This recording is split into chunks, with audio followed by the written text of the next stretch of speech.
గది తలుపులు మూసెయ్యి, ఏకాంత ప్రార్థన చెయ్యి.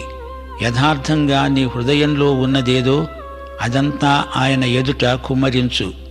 దేవునికి నీకు మధ్య జరిగే వ్యక్తిగత సంభాషణే ప్రార్థన. వ్యర్థమైన మాటలు, పడికట్టు మాటలు, నేర్చుకున్న చిలక పలుకులు వల్లించవద్దు. మనకేమి కావాలో ఆయనకు తెలుసు. అయినా ఆయన మనల్ని అడగమంటున్నాడు గనుక మనం అడగాలి. ఎలా అడుగుతున్నామో అది ఆయన గమనిస్తున్నాడు. ప్రభు ఇప్పుడు ఒక మాదిరి ప్రార్థనను మనకు ఉపదేశిస్తున్నాడు. ఇది ప్రార్థన శాంపుల్. ప్రతి విశ్వాసి ఈ పద్ధతిలో ప్రార్థించాలని ప్రభు అభీష్టం. ఆకలిగా ఉన్నప్పుడు ఆహారము దయచెయ్యి అని అడగవచ్చు.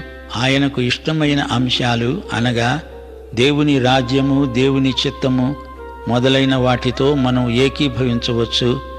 ఆయన